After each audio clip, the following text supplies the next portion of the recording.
саламатсыңарбы окуучулар? Кыргызстандын тарыхы боюнча 11 класстар үчүн бүгүнкү видео сабагыбызды баштайбыз. Сабактын темасы СССРдин тарашы, эгемендүү Кыргыз Республикасынын жаралышы. Бүгүнкү сабактан силер Кыргыз Республикасындагы ошо СССРдин тарашындагы болуп өткөн таасирлүү окуялар жөнүндө маалыматтарды аныктайбыз. Саясий режим жана борборлоштурган экономика менен мүнөздүү болгон советтик доордун аякташы. Аймактык өзгөрүүлөр, жер жөнүндө маселелер.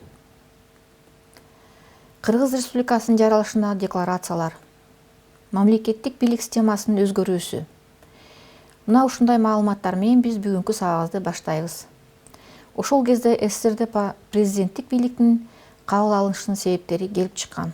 Михаил Сергеевич Горбачев СССРде биринчи жана СССРдин акыркы президенти болуп эсептелинет. Бул президенттик шайлоонун келип чыгышынын негизги себептери биринчилерден болуп улут аралык мамилелердин өзгөрүшү, плюрализмдин өнүгүшү, көп партиялуулуктун киргизилиши, административдик буйруктуу системанын жоюлушу, КПССтин бийликтен чектетилиши, бийлик советтерге берилген, бирок тармактардын баардыгын координациялай албай калгандыгы. 1990 жылы 15 декабрда Кыргыз СССРинин Жогорку Советинин 3 сессиясында абдан чоң Кыргыз элинин тарыхында калчу декларация кабыл алынган. Бул Кыргыз Республикасынын мамлекеттик эгемендүүлүгү жөнүндөгү декларациянын кабыл алынуусу. Бул декларацияда төмөндөгүдөй маалымат менен камтып айтылган. Жер, анын байлыктары, аба мейкиндиги, токойлору, суулары, өсүмдүктөрү жана жаныбарлар дүйнөсү, баардык жаратылыш ресурстары, маданий тарыхый баалуулуктары, ошондой эле республиканын эли түзгөн баардык экономикалык, илимий техникалык потенциалы, анын улуттук байлыгы өзгөчө менчиги болуп саналат деп аныкталып, такталып жазылган. Демек, Кыргызстанда ошол кезде дагы чоң өзгөрүүлөр болуп, башка республикалар сыяктуу президенттик бийликти кабыл алып баштаган. 1990 жылы 27 октябрда Кыргыз СССРинин Жогорку Советинин сессиясында альтернативдүү түрдө Аскар Акаев Кыргызстандын биринчи президенти болуп шайланган. Ошол мезгилде Кыргыз Республикасынын президенти 1990 жылы декабрда Жогорку Советке төмөндөгүдөй тапшырмаларды берген. Мамлекеттик бийликтин системасын өзгөртүү, Кыргыз СССРинин областтарга бөлүнүшүн өркүндөтүү жана жаңы областтарды түзүү жөнүндө мыйзамдарды кароого парламентке жүктөгөн. Бийлик бутактары мыйзам чыгаруу бийлиги деп, сот бийлиги деп жана аткаруу бийлиги деп өзүнчө аныкталып, бөлүнүп каралган. 1990 жылы 14 декабрда Чүй жана Жалал Абад областтары түзүлгөн. Нарын жана Талас областтары кайра калыбына келтирилген. Чүй областы деп ушул мезгилден баштап өзүнчө бөлүнүп каралган. Ага чейин Фрунзенин карамагына кирген область территория катары эсептелинип келген. 1991 жылы 22 январда Кыргыз Республикасынын Жогорку Советинин 3 сессиясында Кыргыз Республикасынын министрлер кабинети жөнүндө мыйзам кабыл алып, жергиликтүү бийлик органдары да такталган.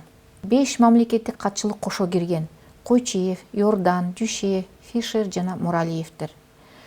Ошол кезде жалпы Советтер Союзу боюнча жана 91 жылы 17 мартта Союз боюнча референдум кабыл алуу саясаты жүргүзүлгөн. Бул референдумда СССРди сактоо маселеси жана элдик добушка коюу деп аталып, тең укуктуу эгемен республикаларды федерация максатында түзүү керек болгон. Бул референдумдун негизги максаты Союздун мурункудай сактап калуу, бирок республикалык эгеменди кабыл алган мамлекеттерди федерациянын ичинде кармап, мурунку СССРдин карамагында мамлекет катары түзүү керек болгон. Баардык улуттардын укуктары, эркиндиктери тең укуктуу суверендүү республикалардын жаңыланган федерациясы катары Советтик социалисттик республикалар союзун сактап калууга зарыл деп эсептейсиңерби деген суроо коюлуп, ошонун үстүндө референдум өткөрүлдү. Бул референдумда 9 союздук республика сактоого добуш берген. 147 миллион адам катышып, 76% добуш берген макулбуз деп. Ал эми 6 республика Грузия, Литва, Молдавия, Латвия, Армения, Эстония каршы добуш беришкен. Ал эми Кыргызстанда ошол мезгилде дагы чоңдогон көптөгөн өзгөрүүлөр болгон. 1991 жылы 5 февралда Фрунзенин атын алып жүргөн борбор шаар кайра Бишкек Бишкек деп баштапкы аты берилген. 1991 жылы 8 майда Конституциянын долбоорун иштеп чыгуу комиссия түзүлгөн. Ал эми 1991 жылы 19 апрелде жер реформасы жөнүндө мыйзам кабыл алынган. Демек, жер сатылбайт жана сатууга берилбейт деген реформа ушул реформанын ичинде камтылган. 91 жылы 26 июнда эгемен кабыл алган республикалар менен союздук келишимге долбооруна катышып кол коюлган. Бул республикалык ресурстарды кескин төмөндөсүнө алып келген. Орус тили жана ошол мезгилде өзүнчө статус кабыл алып турган мезгилде улут аралык байланыш тилге гана айланып калган. Ушундай саясат жүргүзүлүп турган мезгилде Москвада 1991 жылы 19-21 августта СССРдеги өзгөчө абал боюнча мамлекеттик комитет түзүлүп, мамлекеттик төңкөрүш аракети болгон. Андан сырткары ошол мезгилде консерваторлордун аракети СССРдин мамлекеттик бийлигинин баркын биротулук кетирген. Республикалар союздан чыгууну ачык билдиришкен. Кыргыз СССРдин Жогорку Советинин сессиясында 1991 жылы 31 августта Кыргыз Республикасынын мамлекеттик көз карансыздыгы жөнүндө декларация кабыл алынган. Бул декларация кабыл алуусу менен дүйнө картасында эгемен, көз карандысыз, динге баш ийбеген унутардык Кыргыз Республикасы пайда болгон. 1991 жылы 12 октябрда элдик шайлоо болуп өтүп, Акаев Кыргыз Республикасынын президенти болуп шайланган. Бул демократиялык багыттагы биринчи шайлоо жүргүзүлгөн мамлекетке айлануусу жөнүндө сөз жана болгондугу жөнүндө аныкталып айтсак болот. 1991 жылы 20 октябрда Улуттук коопсуздук комитети түзүлгөн. 1991 жылы 3 декабрда Кыргыз Республикасынын Улуттук гвардиясы түзүлгөн. 1991 жылы декабрдын акырында ички иштер аскерлери түзүлгөн. Ошол мезгилде жалпы Советтер Союзу боюнча дагы көптөгөн маселелер чечилип турган кез болгон. 1991 жылы 8 декабрда Минск шаарына жакын Беловожье токой резиденциясында Беларусь, Россия, Украинанын өлкөлөрүнүн башчылары КМШны түзүү боюнча чечим кабыл алып кол коюшкан. Ошол кезде 1991 жылы 25 декабрда Горбачевдун СССРдин президенттик бийлигинин токтотуу жөнүндө кол коюп, өзүнүн чечимин чыгарган. Бул эмнени түшүнүк алсак болот? Демек, ошол мезгилде СНГ же болбосо бүгүнкү күндө КМШ мамлекеттеринин түзүлгөндүгү жөнүндө айтсак болот. Азыркы ушу 11 мамлекеттин КМШнын составына киргендиги жөнүндө маалыматты билип атасыңар. 91 жылы 21 декабрда Алматыда көз карансыздык мамлекеттердин шериктештигин түзүү жөнүндө келишимге кол коюп, тең укуктуу кызматташтык мамлекеттер түзүлгөн. Биз бүгүнкү сабакты жыйынтыктоо максатында кээ бир суроолорду аныктап, жооп бергенге аракет кылалы. 1991 жылы 18-19 августта эмне үчүн ГКЧП деп түзүлгөн? Мамлекеттик төңкөрүш эмне максатта болгон?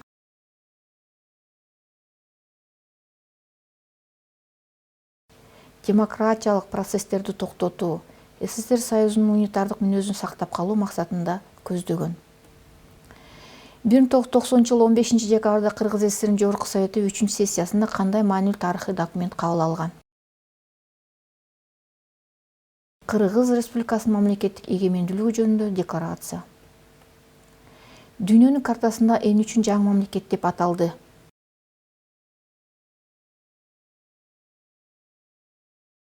жылы 31 августта Кыргыз Республикасы көз карандысыз, эгемендүү, демократиялык мамлекет болгондугу жөнүндө маалымат айтат.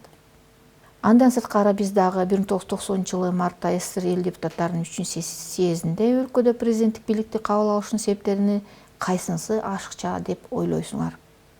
А-сы улут аралык мамилелердин өзгөрүшү, Б-сы плюрализмдин өнүгүшү, В-сы административдик буйрукчул системанын бекемделиши, Г-сы көп партиялуулуктун киргизилиши. Демек, кайсынысы ашыкча? Бүгүнкү сабакта кандай терминдер колдонулду? Плюрализм, көптүк, көп түрдүүлүк.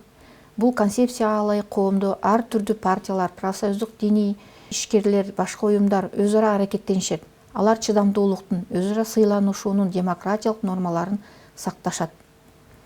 Консерватизм кандайдыр бир калыптанган эски нерселерге берилгендик. Саясатта бул терм эки түрдүү маани берет. Жашап өткөн көз караштардын, принциптердин жактоочусу же мамлекеттик экономикалык турмушта кийлигишүүсүн ар тараптан чектөөнү жактаган саясатчы. Референдум мамлекеттик маанилүү мыйзамдарды жана маселелерди жалпы элдик добуш берүү жолу менен кабыл алуу.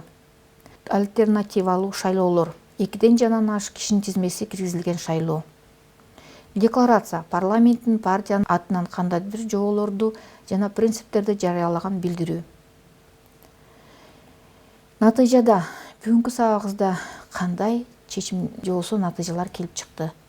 СССРдин кулашы менен тоталитардык саясий режим жана борборлоштурулган экономикалык советтик доор аяктады. Көз каранды эмес кыргыз мамлекетинин түзүлүшү келип чыкты.